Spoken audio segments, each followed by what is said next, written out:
Now, despite a recent editorial in the state-controlled Global Times newspaper which stated the Chinese public's interest focus in the Bo Xilai incident has passed, the rapid fall of one of China's most prominent politicians, that is, Bo Xilai, in fact continues to attract intense interest, both in China and outside the country.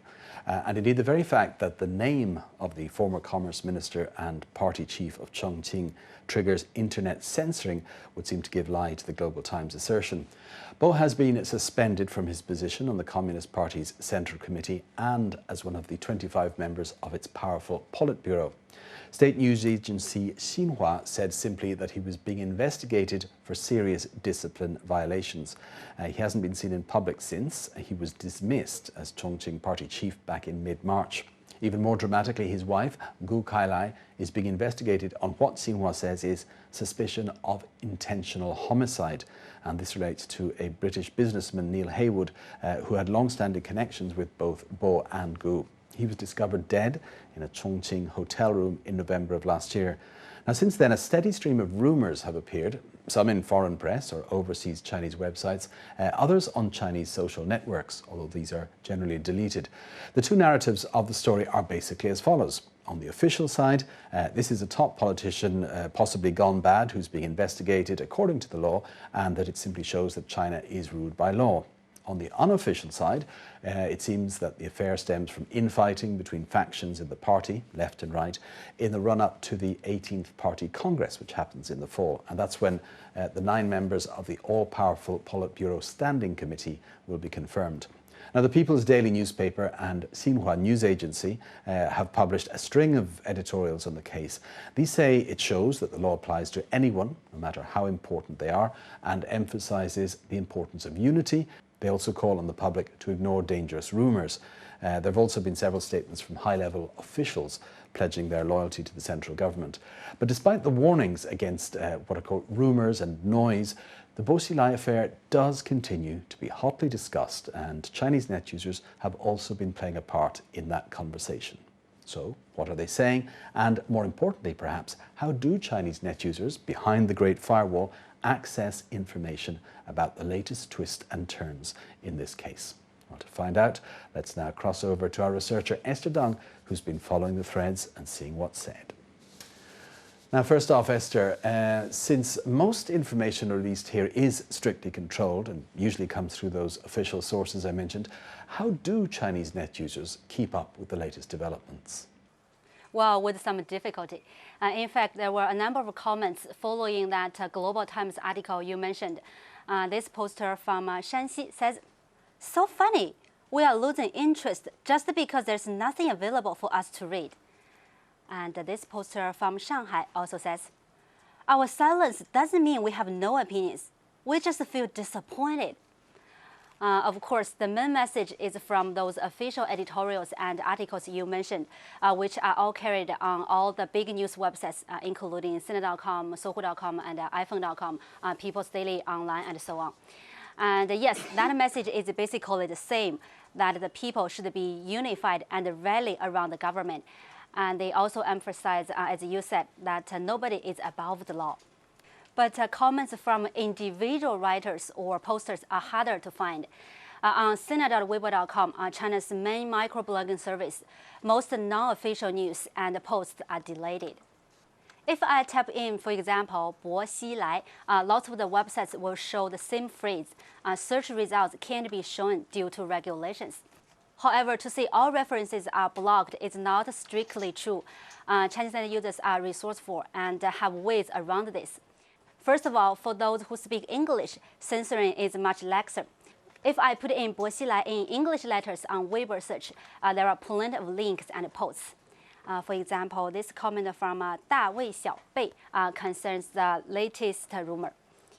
Bo Xilai's wiretyping operation began several years ago as part of an anti-crime campaign in Chongqing.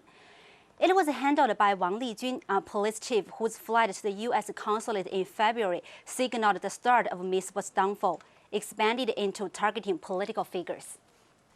And even in Chinese, there are ways around the blocking. Chinese users have developed various nicknames to refer to Bo Xilai and other key characters. For example, they use Bo, his family name, but written in capital letters. Another nickname is Bu Hou, which means not sick. Actually, the same meaning as Bo, which means thin in Chinese. And here I have some typical examples. PC357 says on Weibo.com, the latest edition of ancient version of Times has 2 covers, and one is just Bo. And this poster named N.A.Ni says on Weibo.com, plenty of people are saying that the Chinese characters of Bu Hou has been blocked, while the romanization of Bu Hou is still not at the moment. Probably in the future, even BH and B will all be blocked. So as you can see, Chinese posters are still extremely interested in the Bo Xilai's case. However, blocking of information in Chinese is still also widespread. Actually, on Baidu.com, China's most popular search engine, his name, Bo Xilai, has remained #1 on the today's political figure list for weeks. But when I click on it, all I get is personal information and his past. Below this is a graph which runs from March 27th to April 26th. And as we can see, before April 8th, the trend remained relatively low, although still around 900,000 hits. Then suddenly it jumps to a peak on April 13th of about 4.5 million before dropping back later to the previous level. Interestingly, that's because from March 15 until early April, all internet searches related to Bo were censored. Then suddenly it became possible for about a week to search all sorts of information. But on the 13th, the blocking began again. But even if posters can't make comments on lots of frequently used websites, lots of them still managed to get access to several blocked websites using special software called VPNs, or many access foreign news websites. And from the comments I've seen on these websites, a certain number of posters argue that whoever is right or wrong, the public deserves to know the truth and be given all the details. For example, 向日葵战僵尸 has this short appeal on ftchinese.com, the Financial Times in Chinese. All we need is the truth. And another poster on the same site says, I think the government should provide transparent information on how they really deal with the whole thing, instead of a vague statement like Bo strongly violated discipline and law. But there are also some net users who do believe the way this case is being dealt with by the authorities is an improvement, even though they don't know many details. For example, this poster on Boxun.com, a Chinese news website blogged here in China. I don't doubt that people like Bo and his wife with such strong political background ignore the law and do whatever they want. And for me, the investigation shows that China is actually making progress. It's basically a good thing. Now, while coverage in the Chinese media, at least, may be tightly controlled, that's obviously not the case outside the country. So what kind of comments have you been seeing from Chinese net users who are accessing these foreign media sites?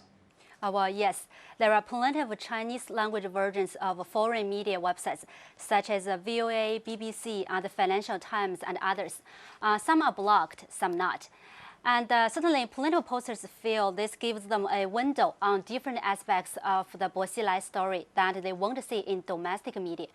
One typical example is this poster on ftchinese.com. I do hope we can see more and more foreign reports so that we can listen to different voices. But a lot more are criticizing what they see as unprofessionalism by the foreign media who publish unverified stories or every latest rumor. First, listen to Amao. The other day, I saw an online article claiming that Bo had affairs with 100 women. And what's more ridiculous is that lots of British media organizations, including BBC, reposted this article. I'm really shocked at their unprofessionalism. And I've also come across plenty of posters who are unhappy with the American media. First, listen to this poster on Boxun.com. The U.S. media is obsessed with the Bo story even before our government has announced the investigation results. They are falling for stereotypes instead of using objectivity in these reports. And this net user goes even further. For me, the U.S. media don't want to see the success of China's political model, just as they aren't willing to recognize that the U.S. is losing its power and influence on the world stage. And interestingly, some posters argue that at the moment, patience and independent thinking are the most important. Like this post, which reads, "I do hope we can keep a calm head, no matter where we get the information, either blocked or unblocked sites. After all, the government hasn't made a final announcement, so everything else can be considered as simply people guessing." Okay, finally, Esther, Bo Xilai was, of course, one of China's top leaders until his suspension, a member of the Politburo, as you mentioned, and investigation into officials at that particular level isn't that common. Has that caused any surprise? Well, yeah. Plenty of posters, many are actually professors and scholars, have noticed this aspect and think this case may even provide an opportunity for political reform. One typical example is Li Xiaobing, a college professor who has this take on rfa.org. "I think the Bo Xilai case will promote reform inside the party, especially amongst the top leaders. To be honest, previous anti-corruption campaigns just focused on local government level officials, and few top leaders were affected. But now, due to this case, more and more people will question these top officials' performance and the policies at the central government level." Well, finally, this poster named Peng Tao thinks Bo's case actually reflects plenty of long-standing social problems in today's China. See? Lots of posters from mainland China actually aren't happy with what's happened to Bo and think the accusations are actually a frame-up.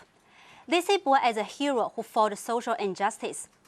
Their support for Bo precisely reflects their anger over problems like the widening gap between rich and poor and between the ordinary citizens and corrupt officials. And how to deal with these problems is an urgent task for the central government. Okay, Esther, a complicated story indeed. We'll wrap it up there. Thanks for that.